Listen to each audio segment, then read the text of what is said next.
Hey everybody, welcome back to the Season 2 premiere of the Founders Podcast on ScionEsports.com, Scion Esports Twitch, Scion Esports Twitter, Scion Esports YouTube. We are here with 3 of the 4 founders of Scion Esports. I'm Corey, known as also in Discord Partisan Horse. Oh, are you pointing at me? I'm Dustin, also known as Grizzletoe. And I'm Eric, and Face Tank on WoW or ETAR 419 on basically everything else. Yep, and Jeremy is still inactive in this party currently. So we have a few things to talk about tonight. Most important thing about our podcast tonight is just like we're restarting the podcast. For those of y'all that don't know, if you're watching and listening with us last year, we took some time off because we had a family medical situation that we were wanting to make sure that we weren't missing some important quality family time, but that's resolved pretty well. Everything's fine. So we're back to doing this. We talked about doing it a little bit differently, just to kind of meet our schedules more appropriately. We're going to probably shift to like more an hour and a half or 2 hours, just kind of like a free form length of time instead of trying to keep it to an hour. The Jazz Odyssey version of a podcast. Yeah. And that way we're not going to try to keep it tight in an hour, but we'll go an hour, hour and a half, 2 hours, even if we want to, if we're really having fun. And I doubt we'll be having that much fun because it's already 8 o'clock. Yeah, so. But point being, we're gonna just kind of let it flow, and then we're gonna do it once a month, just for our schedule. So if you guys are joining us tonight, we'll see you back in a month. It's gonna be fun, but we're gonna have a lot of fun tonight. Maybe we don't know. We're gonna see. We have a few things on our agenda to talk about. The first and foremost, biggest thing on our agenda to talk about tonight is the decathlon. Right? Yes. So, which is kind of Dustin's baby, you know? Dustin's kind of been the leading force. Yeah, it's definitely taken on a different life from whenever I initially conceptualized it a few years ago. I wanted to do, it initially started as being the Scion Invitational was my original idea, and that was whenever we were doing like 3 or 4 different kind of fairly big tournaments a year. It's like, oh, well, what if we invited all the winners of those tournaments, and then from like the last 3 years, then we'd have like 12 champions and invite them to just an invitational. You have to win something to come to the invitational, and then we make you play all these games. It's like, there's so many people that aren't going to want to do that. It's right. Like, you're not going to get just the dude that won Tekken isn't going to want to come and play Rocket League probably. And so then it's sort of slowly morphed into like, well, what if you just had a team like the Olympics? And so then at this Cypher kind of sat down with a couple people and was just sort of pitching the idea out, and it sort of formed into what is now the decathlon. So let's take the why and the what and the theory crafting behind what we came up with, what we're trying to accomplish, and let's set that aside for a minute, and let's just try to hit kind of a bullet point list of the facts about what we're doing so far, because there's a lot of questions. We've kind of intentionally rolled this out kind of in a vague manner. Some people were like, "Oh, why are you announcing something when you don't have anything to announce?" And it's like, it's hype building, guys. You know, it's like we're rolling out the information as we develop it. Yeah, and also, we might live in the wrong era for hype building, though. I mean, like, we like teaser videos because that's what you got. You like a year before, you got like just a title, and then the next announcement 6 months after. But like, people don't like that anymore. Yeah. We have maybe done this wrong, but it was only over a month, so it's not that big of a deal. Yeah. Okay. Well, so the concept, and I'll kind of lay out a little bit about the concept, and then y'all can kind of chime in and add to it or subtract from it or tell me I'm wrong or whatever. But what we're trying to accomplish here is we're trying to get as many people involved in as much esports as possible. We're doing that by trying to diversify the mix of types of events we do, from just 1 or 2 live events per year, big high stakes events, to include more smaller kind of community run events and even a lot of online tournaments. So we're starting that out just in like a couple of weeks, 2 weeks, I think. 2 weeks, we're going to have our first round of community tournaments. And the way the decathlon works is you register a team of up to 10 people as a decathlon team. And you want to have generally a diverse representation of what types of games you play, what you're good at. And you generally want to be a group of like 10 buddies or, you know, a few couples or whatever that are a team that is going to spend the whole year participating in different events, scoring points for your decathlon team. And that can be in online tournaments. It can be in an online Smash tournament. It can be in an in-person Rocket League tournament. It can be in a vast variety of tournaments that we're going to partner with. Either we're doing them first party, or we're going to partner with other community organizers that are organizing tournaments. And each appearance that you make in a decathlon event is going to score your decathlon team points towards the ongoing season records of the decathlon. So if you win first place in a Smash tournament, maybe that Smash tournament has a prize of $100 or whatever, and you win $100, but you also can win points for your decathlon team. And so those points will accumulate over the course of the year.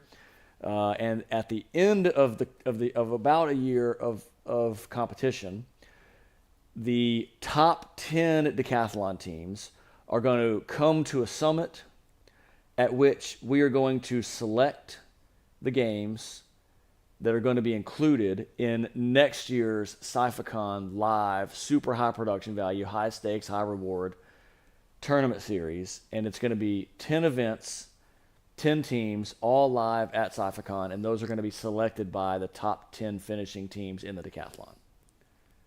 Right? Yes.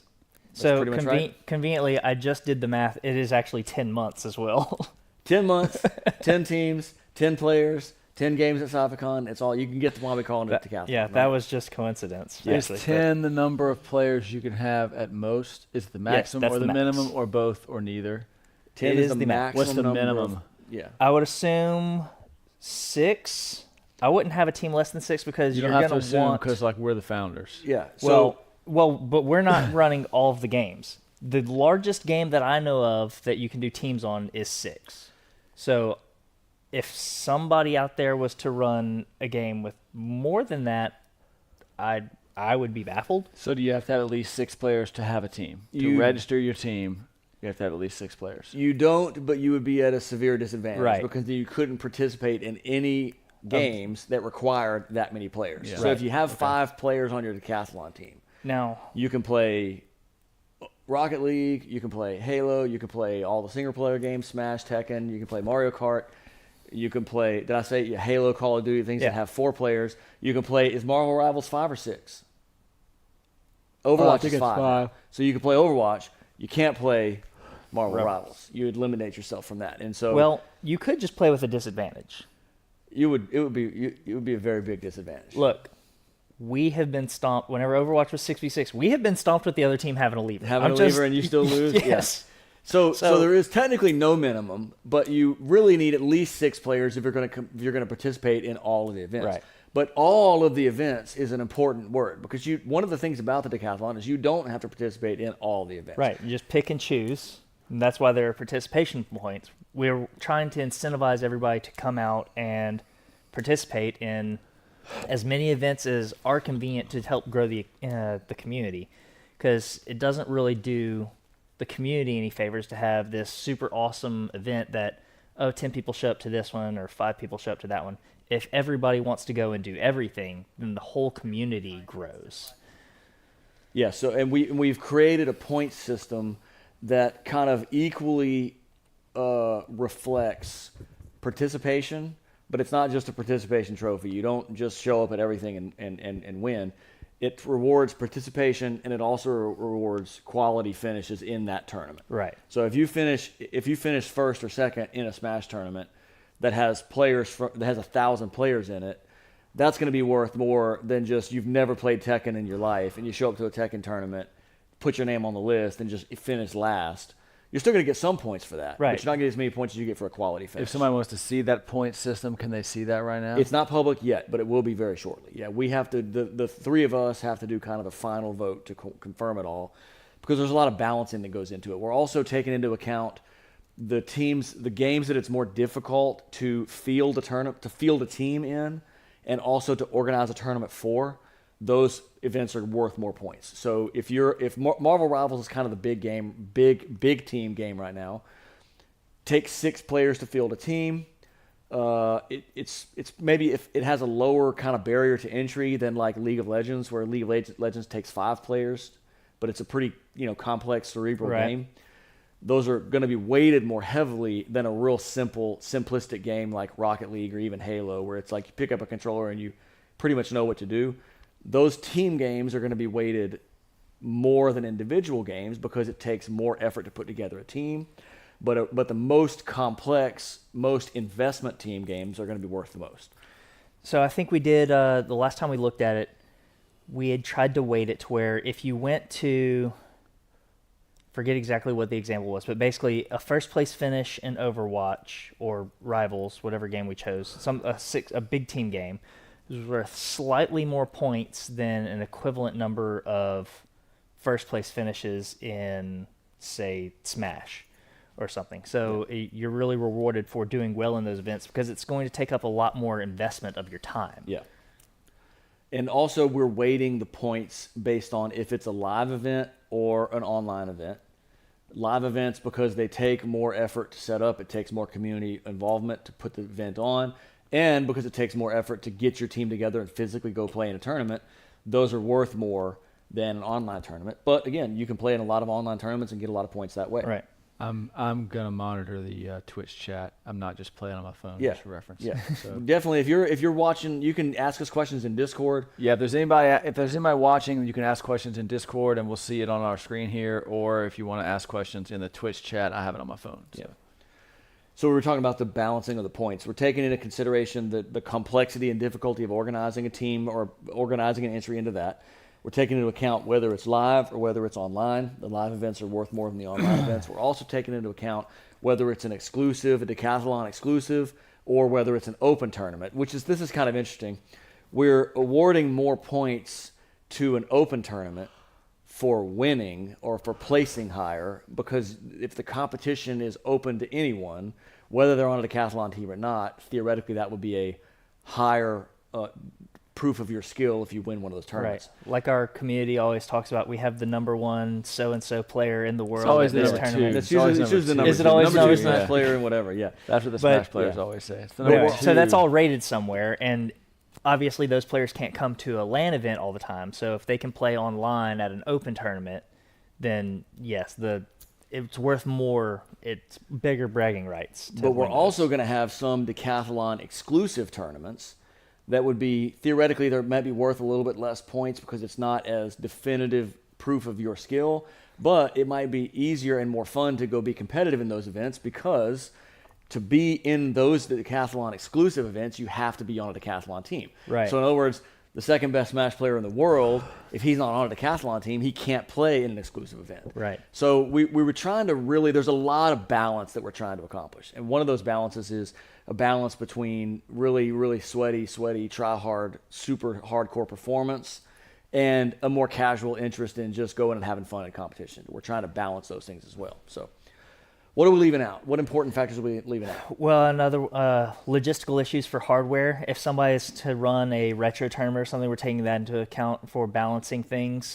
Games that are inherently harder to run, like if Sam Hayes wanted to haul out all his arcade cabinets and have an arcade night and run a Mortal Kombat tournament on arcade cabs, that tournament would be worth more points because logistically that's just a lot harder to do. Yeah. So let's talk about the logistics of getting your team together, getting your team registered, because the month of May was kind of what we promoted as, this is when you find out about the decathlon. This is when you get your team registered. We have a few teams signed up. We don't have, we can accommodate, I guess, an infinity number of teams. We really want to get at least 10, obviously. But if you have not signed up yet, or you're unfamiliar with this, or you're learning about it first right now, here's the concept. Get together a group of your friends, anybody that plays any games together. And you don't have to have your whole team right now. You can register people late. Right. They just join a team. Your team is accumulating points. So if you're just one dude right now, then you're like, I could make some friends, maybe. That's the boat I'm in. Maybe I could make some friends. So if you go ahead and register a team, if you know you want to try to do this, go ahead and register a team, even if it's only just you or you and one friend. As soon as the first one-player event is, if you're registered, you can go play and start scoring points for your decathlon team.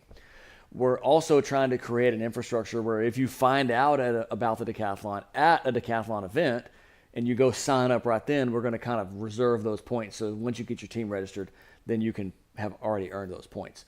You can join the decathlon at any point between now and CypherCon 2026.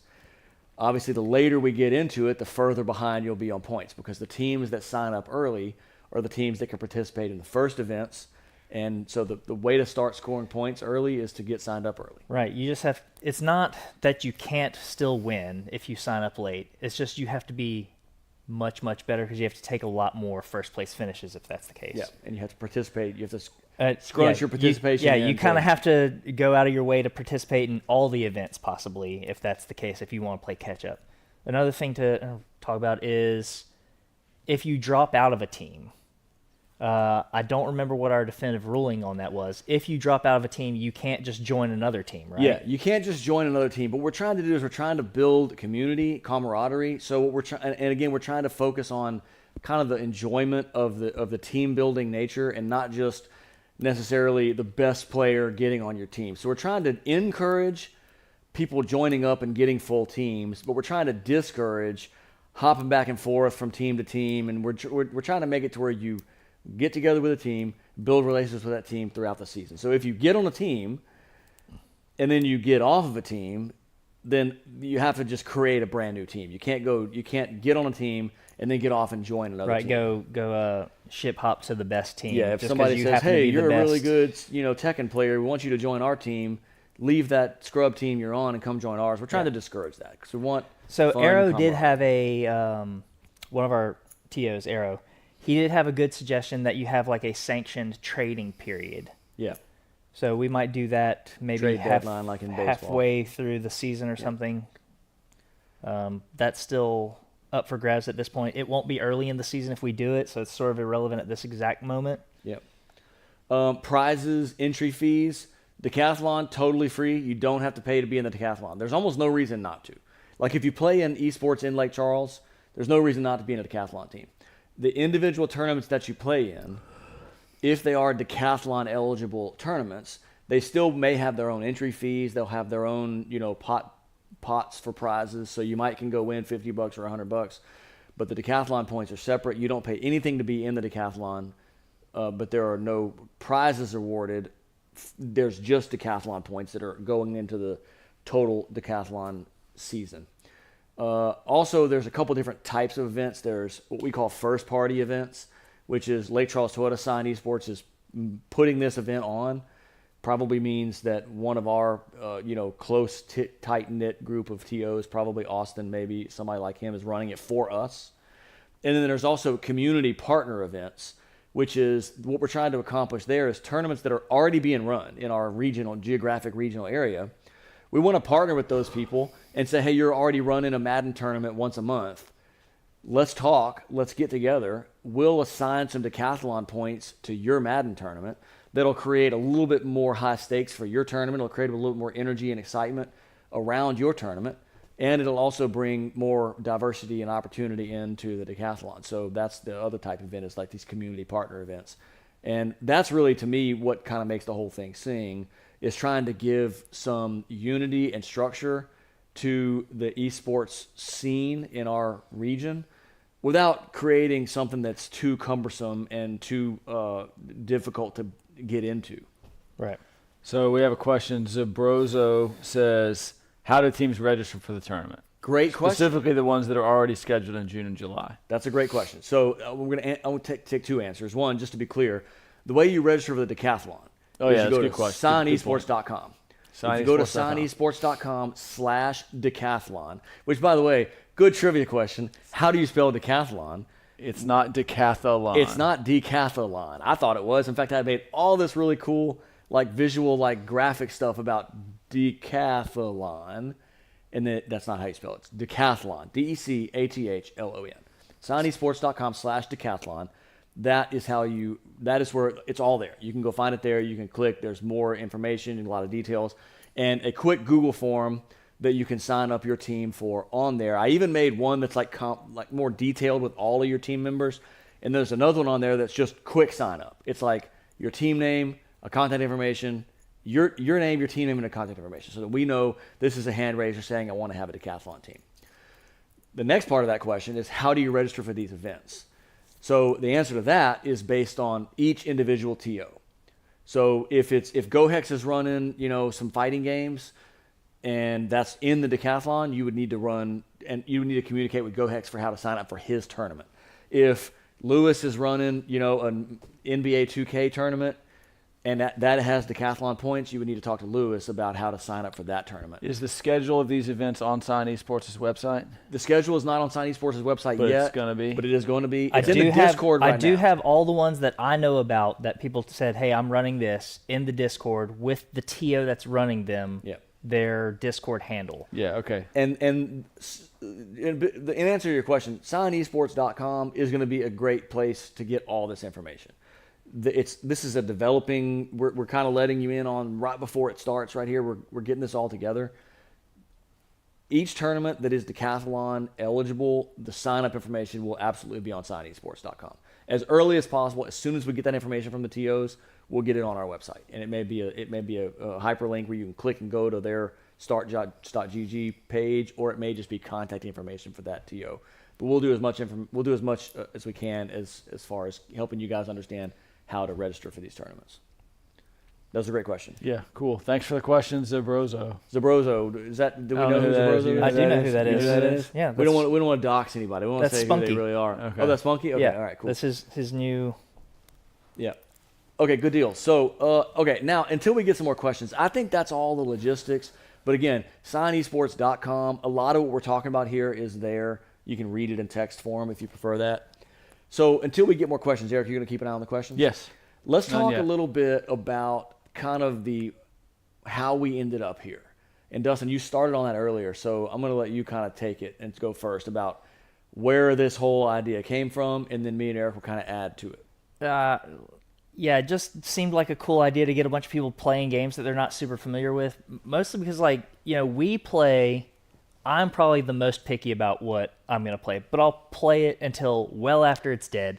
Eric Well, present company accepted. I was like, Jeremy's the most picky. Jeremy's the most Of picky, the yeah. founders, Jeremy's definitely the most Yes. picky.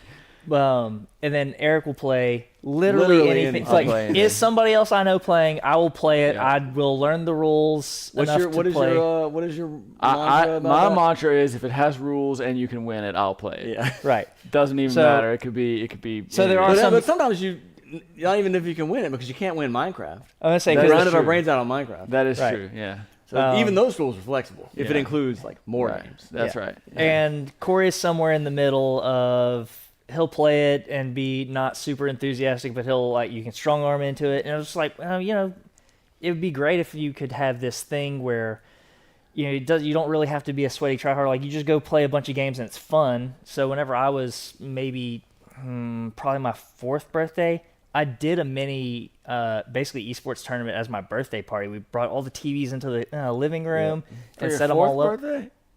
Fourth grade. Fourth Fourth grade. grade. However old you Yeah. are. Ninth I or may have whatever, misspoke, but whenever I was ninth, that'd be 9 years old. Yeah. Yeah. so, we brought all the game systems into the living room, and I think we borrowed a couple so that we could have 4 or 5 back then, and everybody would rotate their stations. Man, that was so cool. And nobody played the same stuff, and you didn't necessarily record your scores. It was okay, it's time to rotate. I'm gonna play Mega Man now. You go play whatever's over there. And so it sort of was born from that camaraderie of just gathering around the TV and playing different games together. It's oh man, it'd be cool. I have buddies that play this game, and I don't want to play that game, but I'll go cheer for them, especially if I'm already there. It'd be really cool if while I was there I could play this other game. And so it just sort of morphed from that. And so I sort of pitched the ideas around people at SciFaCon, and everybody I talked to was like, that sounds awesome. How do we make that happen? Well, I don't know. Let me go talk to some other people and see what questions they have. Then I can sort of start fleshing this out. So I think that was really, man, you went way back to your 9th birthday on this. The decathlon has been forming in Dustin's mind since his 9th birthday. But to me, the beauty of trying to accomplish all those things that he was trying to accomplish, while at the same time in my mind, it was how do we get people to engage in esports today? Esports has changed a lot, and competitive play has changed a lot, and gaming has changed a lot, especially since COVID. Stadium esports was really getting to be a big thing pre-COVID. After that, people are not so energized about that. It's difficult to really find out exactly what it is that people want to do. And so what I love about this idea is it gave us kind of a framework to go out into the sandbox and experiment with what type of esports gaming content people will engage with. And the more tournaments that get participated in, the more points will be scored in those tournaments by those teams that play those. And then so at the end of this, we'll have some really good data about what do people play, what will people show up and engage in, what will people have fun participating in, so that we can know what types of events to produce. Right. It is super hard to produce a game and a tournament whenever you hear people go, "Oh, why don't y'all run this? We'd love to run that. We'll do that. We've heard the most consensus that people want to play this," and then you put up a sign-up sheet and nobody signs up. It's like, the number of times we've heard, "Oh, just if you just play this game, everybody will come out. The whole town's coming out. The whole town's coming out. It's just if you play this game, the whole town's coming out," and then no one is interested because it's hard to get people to engage. So and some of that for us might just be that we traditionally run 2 games a year. We had the Thanksgiving Open and we do Cyphicon, and so maybe if it was hot in May, by the time Thanksgiving Open rolls around, it's not anymore. And so whenever you're limited to 2 time frames, with how fast things rise and fall in esports, that's also a logistical problem. Okay, we have a question. How many people have to participate in a tournament for it to qualify for points? That's a good question. That's a great question. If you host a tournament, only 3 people wind up showing up for it, are you going to score decathlon points? And then does the size of the tournament cause it to be weighted differently? Yeah, those are excellent questions. The first one, I'm gonna kind of make a judgment call here, and then y'all can opine on whether it's the right decision or not. But I'll explain my reasoning. I would say no. There's no such tournament that's too small. If we decide that tournament organizer is putting a good effort into a quality event, we're not just gonna award decathlon points to something that doesn't have a credible effort towards putting on a good event, right? But one of the goals here is to move away from high stakes, high investment, types of tournaments to more low stakes, the lowest barriers to entry, the lowest cost, the lowest stakes to get people to engage at a low level. And so that's one of the things that we're trying to accomplish. So we want to be able to create some reward for if there's 8 or 10 people playing a Tekken tournament. That's what we want. That's community, right? So, that's involvement. So I would say a minimum of 4, maybe. We always say, usually we say 16. 6, yeah. Right? 6, because 4 is you literally just you're hardly playing any games. So right. Historically, we don't produce events if we don't have 6 teams registered. So I would say, but somebody's producing this in this situation. Somebody's already producing this tournament, and we're going to be from what I understand, we're going to be pre-approving these tournaments. So unless the tournament literally doesn't happen, once we've put it on the decathlon page, it's going to have points assigned to it, and people that go play in that, it's not the person that showed up's fault that nobody else showed up. Right. Yeah, we might also work with the tournament organizers. If there's only going to be 3 people show up, we might say, why don't we reschedule this event, see if we can get more people. Yeah. But essentially, there's no minimum people show up for the points to be awarded. Yep. And then does the size of the tournament cause it to be weighted differently? So if you do wind up with a Smash tournament with 150 or 200 players, relative to the same Smash tournament that only had 20 players. I don't think we've discussed that. We haven't discussed that exactly. Because the points will be determined, the points that the event's going to get will be determined before the event happens. Right? So it's not going to be, it will be generally based on how big is that event, but not based on the exact number of participants of the event. Yeah, it's all going to be objective. It's not going to be we decide to the last second to provide. It's not who's well. No, it's very subjective. We're just going to decide. But we're going to have established ahead of time how many. I misspoke. We're just going to decide. We're going to create the rules ahead of time, and we have a big complex spreadsheet where you tweak the numbers. But what it's going to be is it's going to take into account the franchise that you're playing, whether it's online or live, whether it's first party or community, whether it's what we call a major event or a major or community. So the size of the event is taken into account because we call it a major or we call it a community event. So, but that's going to be determined in advance.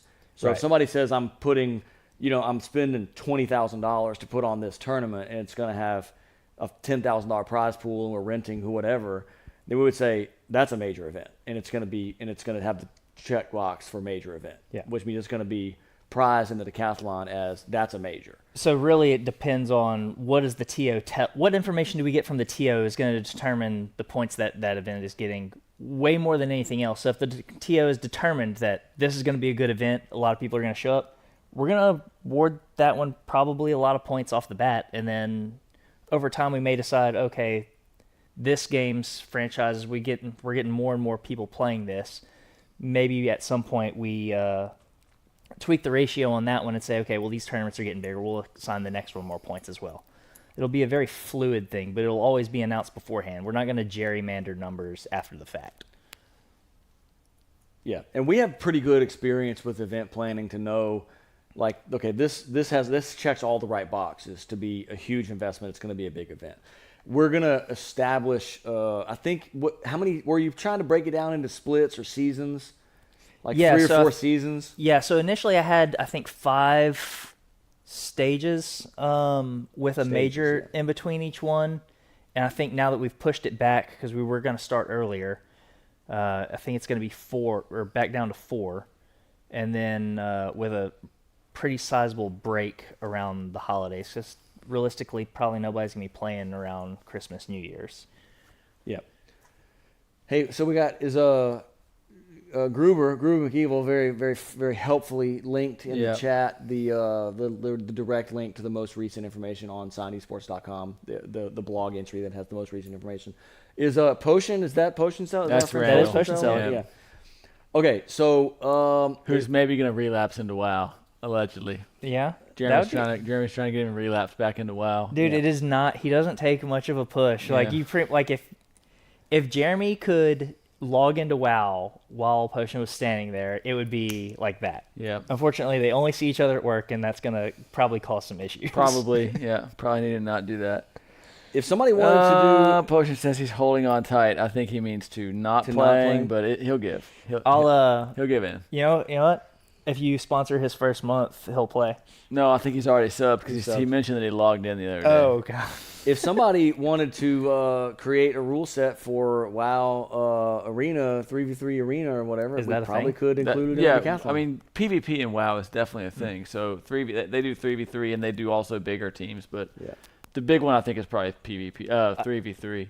I think the important thing there is if you're willing to run it and submit your data, it can be part of the season. Yeah. That's kind of the whole idea. In WoW, they also do dungeon running, speed runs of dungeons that you can do as a team as well. If somebody wanted to host that, I think we could get some players. I mean, like, Potion Seller says he is definitely already subbed. Yeah. So, I mean, like, we're running an Among Us tournament as one of the games. So, like, if you can make rules for it, you can run a tournament. Yeah. And if there is a game out there, you can win it.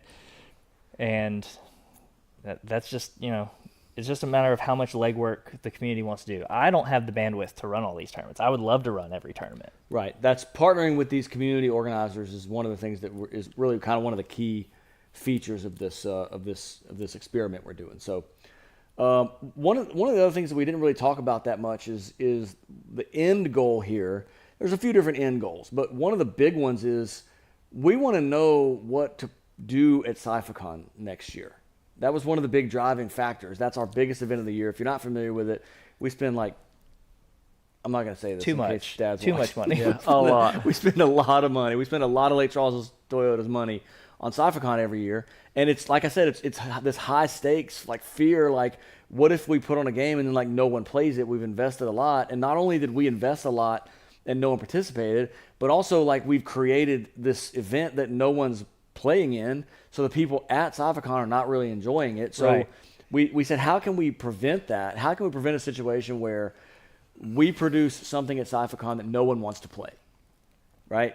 That's not good for anybody. We want to create content, really engaging, really enjoyable content for SciFicon, and so this is one of the ways that we come up with to do that. Because at the end of the decathlon, even if we don't get 20 or 30 teams playing in it, if we get 100 people, 10 teams playing, then we're going to know what those 10 teams enjoy doing and what those 10 teams will get really serious about when it comes time for, hey, let's really get serious. Let's go get competitive and let's get our jerseys and, go make this the real deal next year. You don't have to have jerseys. I was just saying, if you want to get serious. One of the things that it just hit me, is, we talked about doing the 10 teams at SciFicon, or 10 games at SciFicon, and having the summit and letting them decide. You invite all the team captains, you let them decide, sort of like a fantasy draft of what games we're going to play at SciFicon was one of the ideas. And it just hit me just now, the logistical challenge of we have to find people and we have to run all these games at SciFicon in a 2-day spread. It'll be fine. And it will be. We'll figure it out. It's just, that is a lot more logistics than I didn't have the forethought for that. It'll be fine. I think just hit me. Especially if we don't try to cram everything into Saturday. We've been running games a long time. That's the least. Okay, Yeah. So we've never, ever, ever had a problem running events. We've always, always, always had a problem getting people to sign up. So Yeah. if the one happens, the other will fall in place. It's like we've been trying to do Scion Esports. We've been trying to do esports like if you build it, they will come esports. Right. So this is more like if they come, we will build it. Yes. It's like what Eric is saying. It's like Yes. we can run the tournament. We just have always struggled to get the players. And Right. and then it's like the players are out there saying, why don't y'all do this? Why don't y'all do that? Why don't y'all do this? But it's just this communication breakdown of we try to produce an event for players. Players either don't know about it or aren't interested in it or whatever reason we're not striking the right chord. So this is more like if they will come, then we will build it. We'll put on the event. So Zabrozo says, are there going to be multiple tournaments hosted at the same time, or are you going to limit, or will there be one tournament per week? We're going to have to just work with the TOs to make sure there's a good schedule. I think there absolutely will be tournaments at the same time, and that is somewhat by design, or ideal, because at SciFicon we have discussed there will be multiple tournaments going on at the same time, which is part of the strategy of having a well-balanced team, because you can't just have a couple ringers and know that they're going to be here. Yeah, so you may have to split your team and go Yeah. to two different tournaments Now, at the same. it's not going to be designed where your whole team is playing at the same time and you don't get to watch your friend play. But there will be some overlap where, okay, we're starting Mario Kart at 1 and this other game is going to be at 12:30. So your Mario Kart guy probably shouldn't be on this team, or else you're going to be playing a man down halfway through, Some of that is by design to make a more well-balanced team and have to make some hard decisions about who's going to play what and putting your aces in your places. A lot of it is going to be about coaching as much as gameplay. Yeah, the meta game is going to be part of the game. Right. Picking the right person to go play in the right tournament. And so I think in the technical answer to Zambrozo's question is there might be some overlap. We're not going to avoid it. We're going to err on the side of more content, even if that means sometimes it overlaps. Right. We're not going to obviously go try to schedule tournaments at the same time. That's dumb. But in the time crunch of the actual decathlon, that will be an inevitability. But during the season, currently all the TOs that have games scheduled picked days that worked with them so that nobody's really getting overworked. But as we pick up more community events, there very well likely will be some overlap. Yep. All right, so I want to continue to turn this decathlon conversation into what is happening in the esports world. I feel like this is kind of our effort to explore and connect with what esports currently is. So I think let me turn that into a question that y'all can kind of answer. What do you think we're going to learn, or what do you think we would like to learn about esports in 2025 and 2026 from this? I think it would be good to learn, if you organize events that are online, do people play in them? Even local people. We've always tried to have local events, and we've always tried to have LAN events because we figure get people socially, get them out, get them involved. But we've never really investigated if you host online events, will locals play in them? That's something we could potentially learn. Do people still just want to play from their mom's basement, even if they? What if they have their own basement? Well, It's the proverbial mom's basement. Like, the question is, do local people still just want to sit at their own computer and play their own games, and they don't want to come out, they want to play from there? And if they do, that's okay. The point is, if they do, that's okay. Let's try to figure it out. By the same token, the other question is that I would like to know, can we answer, is can you regularly get small groups of people out to play? So like if we're not going to try to do 200 people to play Halo and it's going to cost us $50,000 like we did for Scion 10, but can you get 4 or 5 or 6 teams together to play? If you're not trying to have these high stakes events, can you get 10 or 12 Smash players or 4 or 5 Halo teams or 3 or 4 Marvel Rivals teams to play each other? So will that work? Yeah. I don't know. And they're will anybody, I'm interested to know, will anybody stay focused on anything for almost a year to continue engaging with anything for a year? Like I know I will, or I do, but will anybody else? Yeah. You start this thing, and if you have does it build momentum, or does it just people get distracted and get off it? Well, and I think that is going to depend a lot. In this particular case, I think you're going to have the peer pressure of the people on your team going, "You're our so-and-so player. Awesome. You need to go and play this." Like it's a commitment once a week. Just go do it. It's like going to the grocery store, whatever. I don't care if this is your chore now. I don't want it to be a chore for people, but I think some of the pressure of your buddies razzing you for letting the team down is healthy for competitive spirit. Yeah. Awesome. And the other thing is just what are people in Lake Charles and Calcasieu Parish and really 50-mile radius, say? Probably Beaumont to Well, Lafayette. really the radius is how far would you theoretically be willing to travel for soccer? So realistically, maybe you say Houston and Baton Rouge. Yeah. In between Houston and I Baton think Rouge. people would come from Dallas. I mean, we had a bunch of people come from NOLA Flight had sent 2 whole NOLA teams. Flight That's sent- true. Okay, so yeah. let's say Southeast. Let's 200 miles. say Louisiana. 1 tank of gas. Well, okay, whatever. It's 250 not. Yeah. The specifics of it are not exact. But Yeah. say Louisiana and Southeast Texas. What is everybody playing? Right. Because I'm only playing WoW, but what is everybody else playing? I may be fixing to be playing Expedition 33, which is apparently a really good game. I don't know if anybody in the chat has played Expedition 33, but I think Chubb was telling me it's that he's been apparently playing the that. new it's apparently just taking over Baldur's Gate. Well, Baldur's Gate was the best game ever to be made, and now this is apparently even better. Let's see. It's like turn-based D20 type stuff. It's turn-based with a little bit of real-time turn-based decisions. with some real-time blocking or Yeah. something like that. But Yeah, Chubb it's was just telling an me about RPG. that. It's an RPG. The point is, what's everybody playing? Yeah. How do we find out what's everybody playing? Because we've not had luck with polls. Because we'll do a poll, and the game that wins the poll will have nobody sign up for it at CypherCon, or those kind of things, I mean, I think okay. Here's another important thing that we did not discuss yet. If you're in the decathlon and you get enough points, we're paying for you to go to CypherCon. So that's always been a big barrier for CypherCon people. Is like, well, I don't want to pay $60 to get it. You don't have to. Just play in the decathlon and do well and show up enough times. We'll pay for you to go. That's an easy piece of the puzzle off the table for you. Yeah. Anything you can learn from this?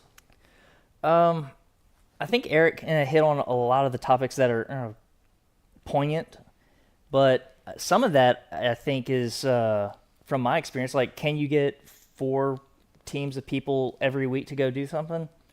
I think so. If they're small tournaments that somebody is doing, Smash Weeklies have been a thing. Scion Fight Club has been a thing. Laffy Smash does its thing every week. Go Hex does his throw hands. Holodeck has something every week.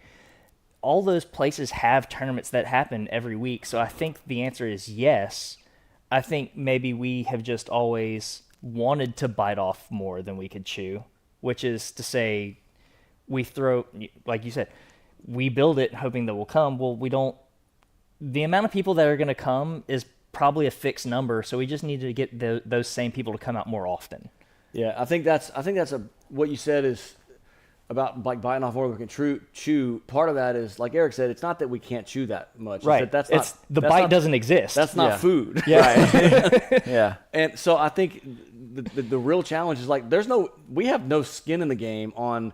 We want to make League of Legends a successful esport, or we want to make that was Halo, honestly our coolest except Halo, right? Except Halo. Halo, and we are very committed to Yeah. Halo. League of Legends was probably our best event, even though it was a near disaster. One of the episodes that I want to do in this podcast is Esports disasters. Yeah. I want to just tell stories about disasters.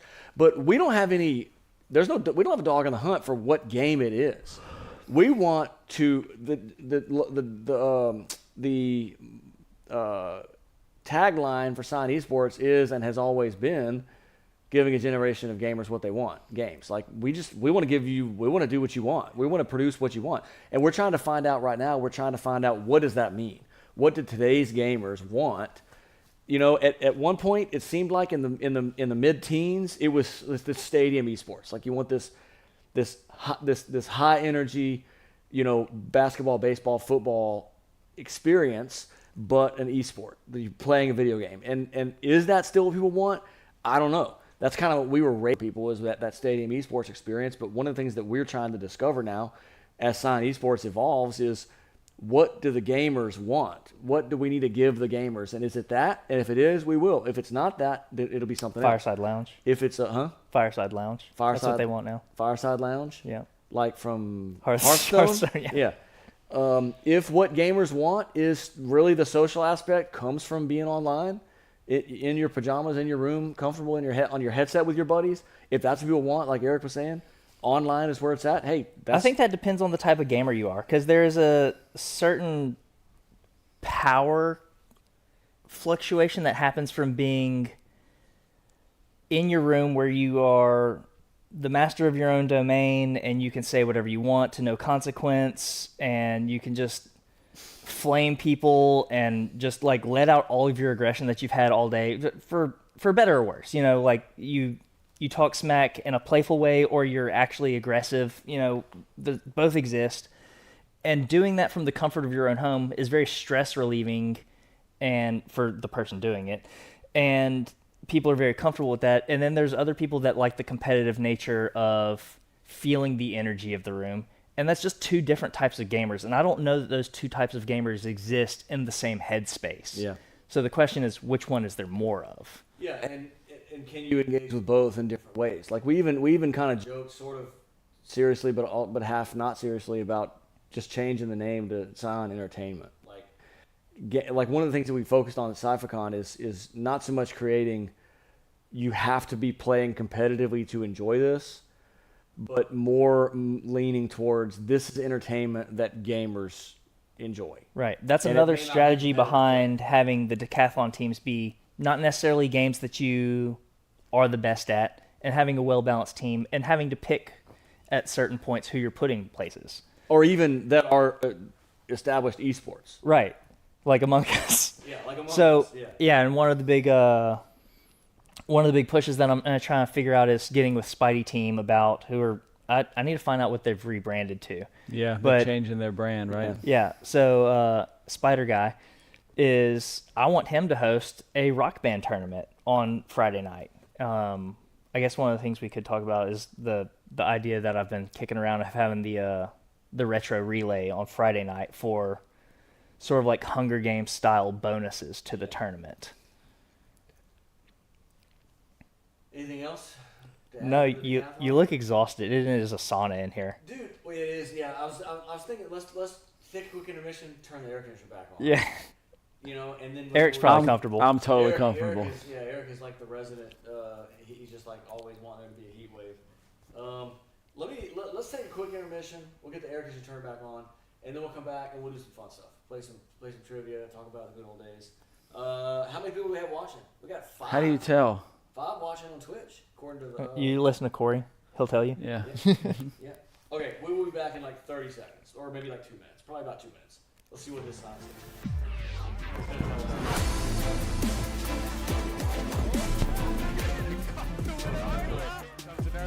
Very aggressive bomb. Picks up 2. Yeah, gonna go ahead and get 2. Lewis looking really strong in this. The res coming up. Diva got res outside of her mech. Here, that's incredibly fast build. Only 86% for the Iway Ride. He did pin the Iway Ride, so that has a lot of healing and a decent amount of damage there that he just pushed little holes by using his Earth Shadow. They're already back at 28% also. Absolutely incredible play from Ryan. Head on that one. Diva bomb comes out, but Lewis is at the point.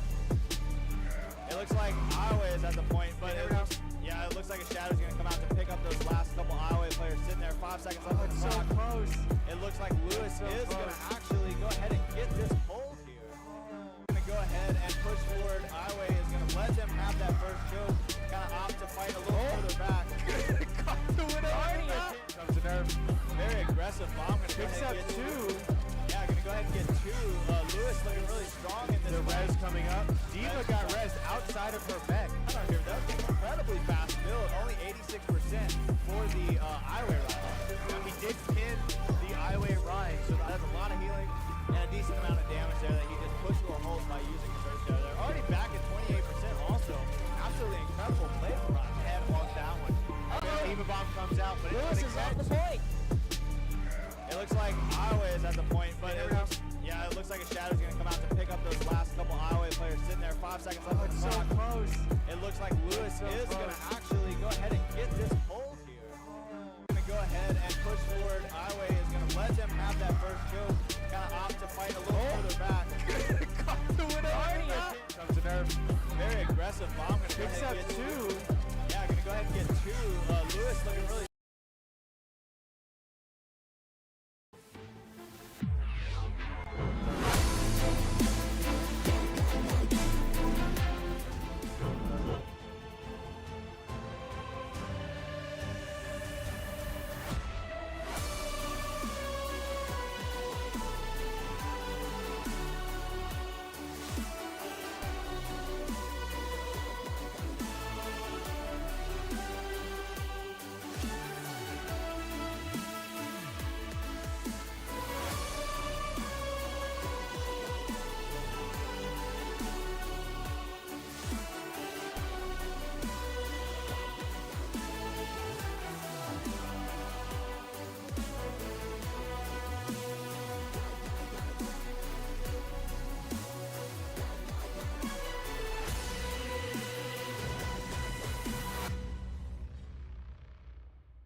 Oh, where was the transition? You're the expert. I guess I don't know that much about Streamlabs. Hopefully that my mic is working. Somebody said my mic cut out. Yeah, if anybody's on the stream, y'all let us know if any of the mics are not working. I think Somebody it was said. just because I went to that intermission scene while I was still talking. So okay, we got some a really exciting idea for trivia tonight that y'all are gonna love. I don't know that all of our viewers at home are gonna love. But before we do that, I want to talk about, since this is the launch of season 2. It sounds like your mic is working. Yeah, it's working. Yep. Yeah, okay. So we're gonna get back into this. Our main reason for doing this, we've talked about this. Our main reason to do this is for fun. We want to do it for fun. Totally. You know, on game night or whatever, we want to get together and have fun. So if it's not fun, we're not gonna do it. But I wanted to just kind of brainstorm for just a minute about what we want to be thinking about our subsequent episodes being over the next few months. The first one that I'm serious about, I wasn't joking. I want to do Tales from the Esports PTSD. Great disasters of archives. esports. The There's- disasters of esports. There's only 2 disastrous moments that I can think of. Esports disasters. Instead of, nobody wants to hear us sing. That a is an later esports. episode. A later episode. Yeah, we Not don't have this to do that. episode. We don't We have to do that. can't blow them all at this. But there Well, are- that's what I'm saying. I only have 2. That's Yeah. not going to be very much we'll talking let for you me. tell those 2, and then I'm sure we'll have more. Yeah. It's gonna be fun. We're gonna do an episode on esports disasters. What else y'all want to go back? Anything? The other thing is, our previous season, the 1-hour format, we did kind of have to like move through stuff pretty quick, especially in the earlier episodes when we were trying to hit all of our different little segments. So is there anything you want to go back and revisit from last season? I don't know that I necessarily need to go back and revisit it, but like if you went back to the retro one or the D&D one, me and Eric could talk Yep. for 4 hours I about agree. that, just Yep. incessantly. Yeah, we maybe will. So- Yeah, the old stuff and then the D20 stuff for sure. You know, I like the technical stuff. I like answering questions about the tech stuff and trivia and stuff like that. Everybody likes trivia. But the other thing is kind hate of like trivia. that's true. I like trivia because I'm always destroy Dustin at it. But Okay, your brother writes the questions. what I was gonna say is unrelated to that. It's hard to write trivia questions, y'all. What I was gonna say is, what's about whatever people want us to talk about. Yeah. Honestly, it's kind of like giving gamers games. Well, I mean, I'll talk about- obviously, every month we'll do an update on decathlon scores Yeah. or whatever that we've seen. Presumably, we're going to have some data. But I would say in general, if not, though, this episode is going to be aged like milk. But we're getting to be kind of like old, you know, archives of knowledge, of esports knowledge, and I think our video game knowledge, especially video game knowledge, and I think we'll talk about anything people want us to talk about. Yeah. I think it would be fun to do an episode about. We kind of talked about this about video game music, a music-themed episode. Yeah, I thought y'all did that one with Martindale. It never came together. We were going to get Justin Martindale Yeah. on. Okay. We were also going to get Professor Shy Guy on. Yeah. But it never came together. That was right about when we ended up suspending the season. I was gonna wear a Professor Shy Guy shirt to the podcast tonight, but it was a little bit too tight. Wow. Really? Yeah, too tight for me. Yeah. Was it a child's large? No, it was a small, but I'd gotten it when I got it from him. I knew it was going to be very, very small, and I was like, I'll wear it. If it's too tight, then Katie can wear it. So, I also think I got with this Old Faithful anyway. I have all the good ideas. Like, you don't have any good ideas. Well, I'm not here for my ideas. I'm here because I know things and fix things. About, like, what? I'm sorry. I'm here because I know things and I fix things and answer questions. I don't have all the. That's a shirt, isn't it? I drink and I fix things or something like that. Or something. Something to that effect, I drink and I know things or something Yeah. like that. Or maybe that's just the meme. That's the meme template. I drink and I know. I think it would be cool to do an episode on like Gen 1 LAN party esports, like the first time people started bringing their PCs over or bringing their consoles over. You don't mean like the Space Invader tournament, the literal first esport No, tournament. I mean like when LAN parties in the early or mid '90s, when like LAN parties, probably would have been mid '90s, late '90s. So the first LAN parties that I went to were Quake 1 I was over going at to say Magni's. Quake, Warcraft, eventually StarCraft, Team Fortress. Yeah, and event like System Link where you plug in a cable on 2 CRT TVs or whatever, that kind of stuff. I think that would be a fun thing to talk about. Another thing that would be fun. So that's some pretty good topics. So I think we got some good topics. And we'll do them once per month. And if anybody in the chat has any thoughts, like Eric said, we'll talk about anything. So okay. I have a trivia intro. Do you? Do I get to watch it? Let's take a look. It's coming. I think it's coming. I Yeah. hear There it some is. music. I kind of love that my beard has gotten so big that you can't see my mouth moving whenever I talk. Oh, we don't have a Wheel of Destiny though. Do We don't. It's No. gonna be- Okay. that's fine. So we don't have. Okay. Oh. What'd you do? I don't know how to. You broke us. Yeah, sorry. Here we go. It should bring it back. Let's see. There we go. Sorry about that. So my intro is not quite perfect. So normally, normally the way we do trivia is we have this really sweet spinning wheel of destiny that it tells us what topic we're gonna do. We don't really have that for today because I have a little bit of a different plan for today. What we're gonna do, kind of actually going back to that music theme, we're gonna do name that tune with classic video game soundtracks off of my phone. So we debated whether Are they or all not going to we be were off from gonna. SNES? Because Eric's going to destroy me if that's the case. Yes. Okay, so you remember, I I don't didn't know. own an SNES. No, I told They're not all, though. Corey I'm gonna be able to identify them all, but I mean I'm gonna recognize them all, but not be able to identify them. I think. Is what's gonna Okay, happen, so 'cause do they're all gonna y'all blend want me together in to? I have them all on my phone. Just y'all go ahead and decide. Do you want me to just click random, or do you want me to pick ones that I think will be interesting? Like, do you want I to just click random. Okay, I don't we'll just care. go full random. Now they're not all SNES. So we debated whether or not we were going to have a buzz-in system where you were going to grab some thing and say it's my turn, and then the other person gets a chance to steal if you miss it.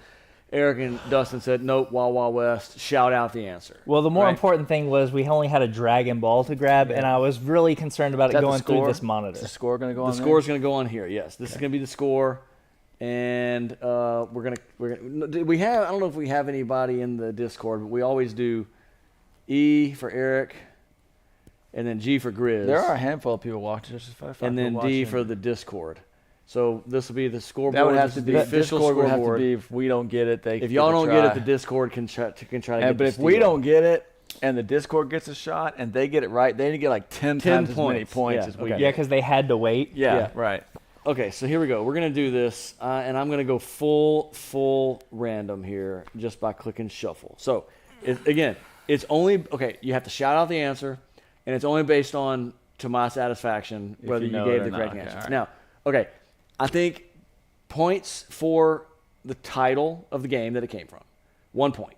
Then the name of Another the theme. point for the name of the track or sufficient The to my scene that it satisfaction, was the in. scene that it was in for the Yeah, game. okay. Like, for and example, once you say something, you don't get to guess again. Right, you don't get to keep It's guessing, not yeah. spamming out guesses. yeah. So, like, for example, if it was like the Magitech facility from Final Fantasy VI, I don't know what that track is actually called, but if you said Magitech facility, we would say that's good enough. I don't right? even know what that sounds like. But, yeah. Okay. All right. Are y'all ready? Yeah. All right. Here we go. Chrono Trigger. Millennium Fair? Oh, Yeah. destroyed. So Eric gets Chrono Yeah. Trigger. He said Millennium Fair though. Dustin Yeah. pulled out Yeah. of his no Super Nintendo Yeah. history Millennial Fair. So Eric gets 1 point for Chrono Trigger. Grizz gets 1 point for Millennial Fair. Yep.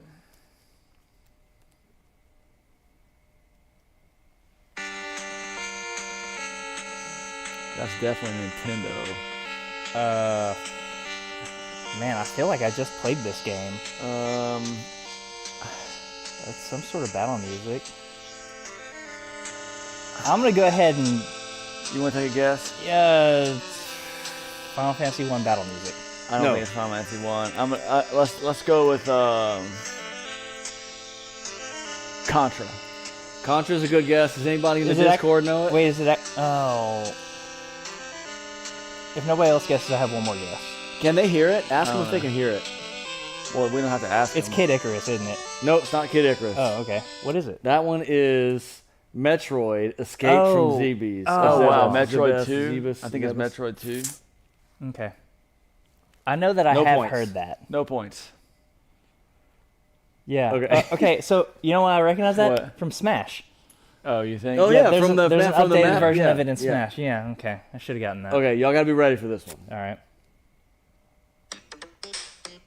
Toe Toe Jam Jam and and Earl. Opening theme. That was Grizz got that one. That's a good one. Yeah, and okay,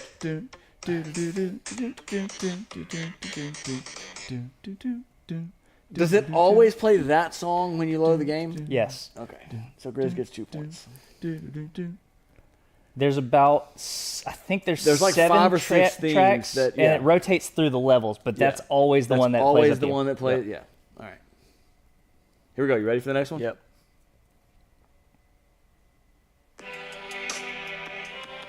GoldenEye. Pause music. Yeah.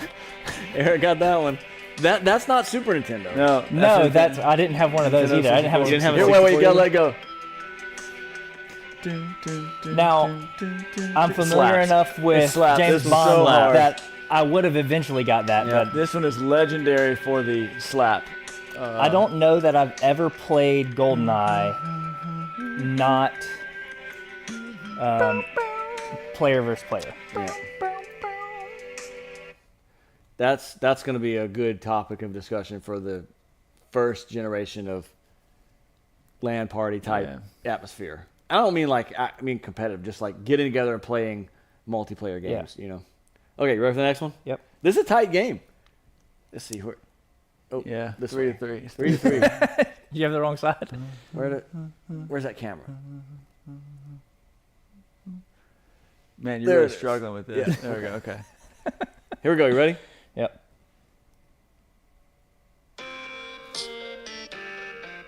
Oh, I know that I've never heard this. I know it. I know it. That is Soul Blazer, Oh, okay. and I'm gonna go with.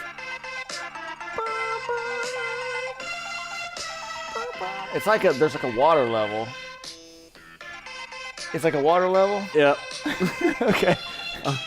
I'm not gonna give you points for the water level because if it was not a Super Nintendo game and Dustin had a fair shot at it, I would have given you points for water level. Yeah. Because he was already out of the game. Am I supposed to know the name of the water continent or whatever? Well, or- to get points, It's fine. It's Soul Blazer. Yeah. And, yeah, it's fine. Yeah. That's good enough. I got the 1 point. yeah. All right. Super Mario Bros. 1. Eric got Super that Mario one. Bros. All right. Yeah. All right.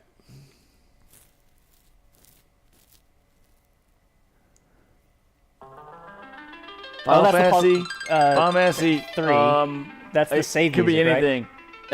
That's a Final Fantasy Crystal theme. Is what it's called. Oh yeah, that is the crystal. Well, okay. theme. We'll just wait. You may learn more.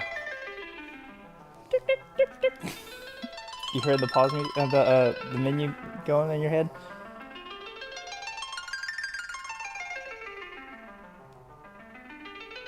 Are you sure it changes? It might not. Some No, of them do. It's not changing because it's Final Fantasy 2 US. I think that's Final Fantasy 2 US. Yes, that is correct. Oh goodness. Yeah. Yeah. It did change. Yeah, it did. So when That's it your switched, logic. That's fun to your logic. because goes forever on Final Fantasy 2. When it switched to that would have made me think it is the Final Fantasy 3 save screen music, but Yeah. or Final Fantasy 6. But I got it. That's called the Crystal theme, though, on Yeah. basically every game. Yep. Man, Dustin, I'm sorry. I'm No, that's fine. Are you trying to cater something specifically to Dustin's No, taste? just hit random. No, I'm trying to find not just 3 Super Nintendos in a row. Yeah.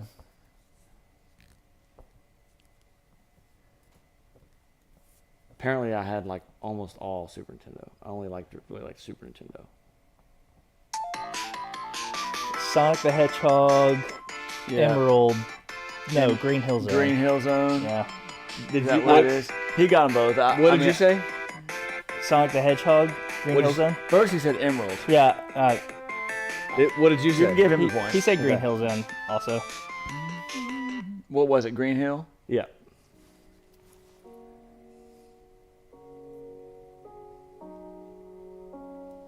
I don't. That's kind of quiet.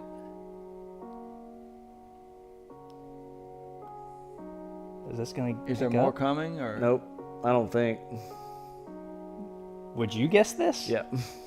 Okay. I play a lot more of this than y'all do. Turn it up. It won't go up anymore.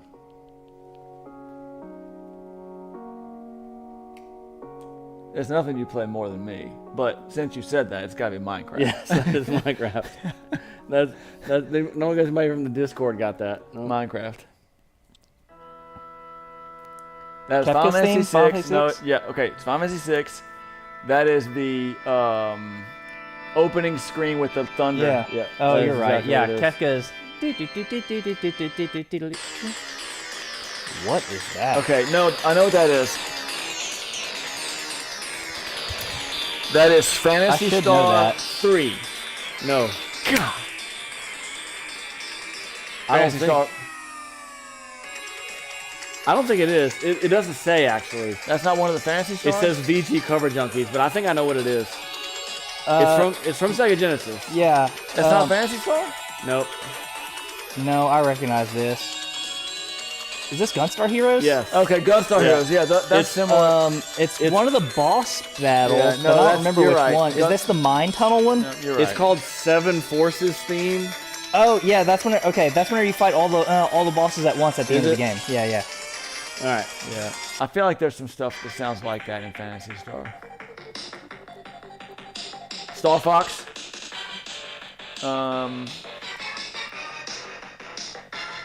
The first one for Super Nintendo, Star Fox 1. Yes, but you don't know what track?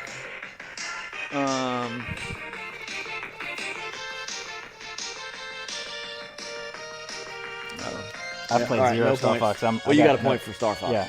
That's Corneria. Yeah. Blah blah blah blah blah blah Stay on target. blah blah blah blah blah blah.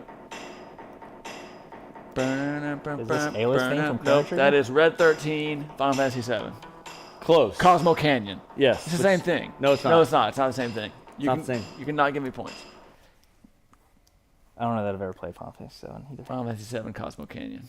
I could tell the two apart if they were Yeah. back to back. Shining Force Yeah. 1. Nope. No, oh, is it 2? Shining Force 2.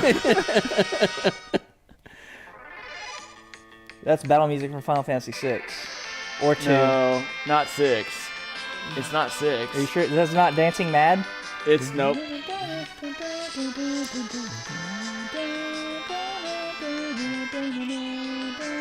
They have like 4 battle themes. Okay, it's Final Fantasy 2. I think that's when you're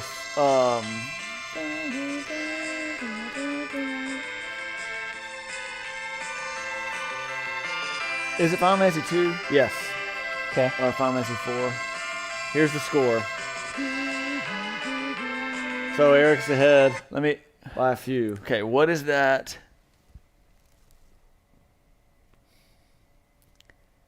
Is it?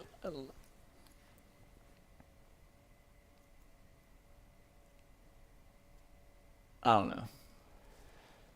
I'm not like it's like an airship. Is it like an airship theme or something like that? That was battle music from Final Fantasy. That was 2. battle music. The original battle, like just the plain old battle music. Okay, All right, here we go. How many more of those do you want to do? a bunch. A bunch, okay. Tetris. Yep. Nintendo or Game Boy? Yeah. Yeah. Game Boy sounds like. Yeah, that's I don't. It must be a Game Boy, right? Yeah. The original Tetris was for Game Boy, right? Yeah. Oh, that's Chrono Trigger. That is, God, that's where you come out of the closet in the little house. I don't know what it's called. I think it's though. just the town theme for the first 2000 town. AD or whatever it is. The 1000 AD. What's the name of the town? I don't know. Are we on the right track? Yeah, when you wake up. It's what's playing when you wake up Yeah. in the morning. I think. Yeah, I know how to play that on bass actually. Really? Yeah. What do they call it the name of the town? Or That what? one. That track was called "Peaceful Days." Okay. Okay. Yeah. So. Dustin got that one. Yeah.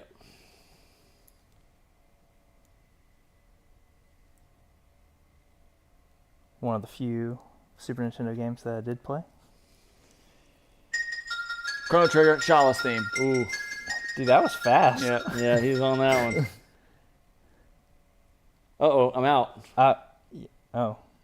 I wouldn't have gotten what theme that was. Yeah. I might have gotten that was Chrono Trigger. I've only ever really played through Chrono Trigger once, and it was like within the last 5 or 6 years. Oh, wait, this is a good one.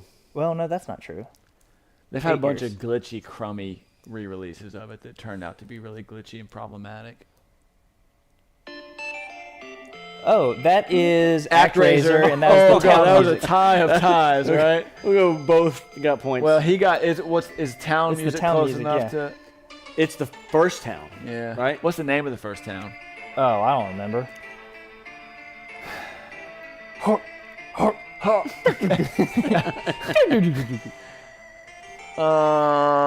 Master, please give us the blessing of The wheat. first town is called.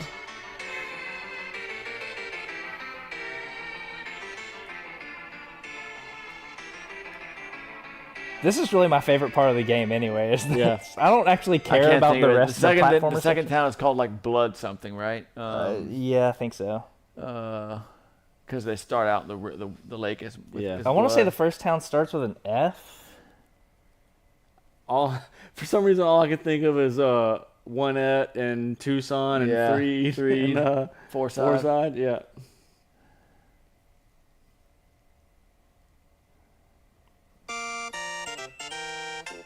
That is Super Mario World. Yeah.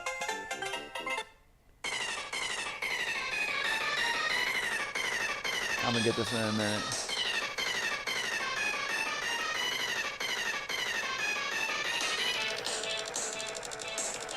You know, no guesses. Okay. Nah. Are we gonna get this one? Well, can I get this one? I don't know that Is I it would deep have. cut?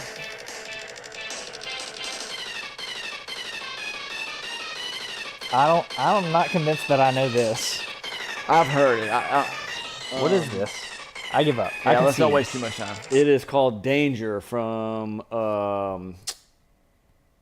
Seeking Tetsu 2, which is Secret Secret Man. Man, okay. Oh, okay.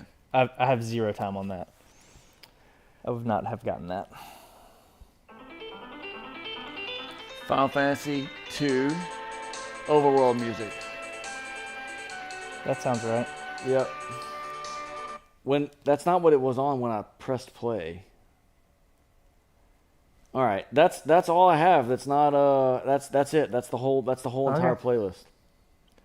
And it was mostly Super Nintendo. I feel good about my performance given the amount of games that I literally hadn't even played. Yeah, I mean you got 9 points, and well, Yeah. you got Man, you're struggling with that where to hold the thing. Huh? you got. It's hard. You could go to the front camera and just hold pay it up. attention to where the camera's at. It's right there. No, dude. The Oh, yeah, camera like is right this. there. Yeah. Okay. Yeah, so that's the final score. To Grizz's credit, he never owned a Super Nintendo or a Nintendo 64, and like 2/3 of this playlist was Super Nintendo. So I'm gonna say that's a pretty good showing from Grizz. Yeah. So all right, any I was just playing Overwatch down a player. yeah, you had a lever. I had a lever at you 10 had a minutes. lever, yeah. All right, so any closing thoughts, boys? I don't have any closing thoughts. What is your Dungeons and Dragons? Y'all play Dungeons and Dragons every other week?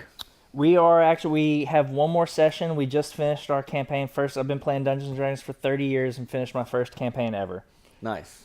So we have one more one-shot Like that you we're stuck doing as with a... one start to as a- finish for the first time ever, Yeah. or you got one been going for 30 years and it's that just fixing started to finish? with one that start to finish. Okay. So it started right about the time we started the Founders Podcast last year, and we just finished 2 weeks ago. Did our last mission. What character are you making, or did you make? Played a character called Canticus Singvogel. He was a cleric of Lathander, but then his father forced him into the clergy. All he really wanted to do was be a bard. Jessica told me she was never running a campaign with a bard ever again. So like, that's fine. I'll play a cleric who Yeah. just really wants to be one. Yeah, I remember hearing about that guy. So he was a terrible human being. Yep. All right. So it's been fun. Thank y'all for watching. Thank y'all for listening. If you're checking us out on Spotify or iHeart or YouTube or wherever later, thanks for watching. Thanks for listening. And as always, thank you guys for supporting Lake Charles Toyota, because Lake Charles Toyota is what pays for Scion Esports.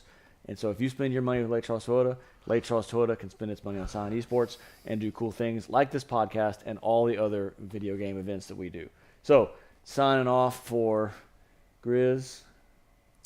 Bye-bye. Bye-bye. For Face Tank. All right. Let's see if my closing out the show transition functions. I'm just remembering how to do this. Well, it's okay. You have a month to forget. Here we go.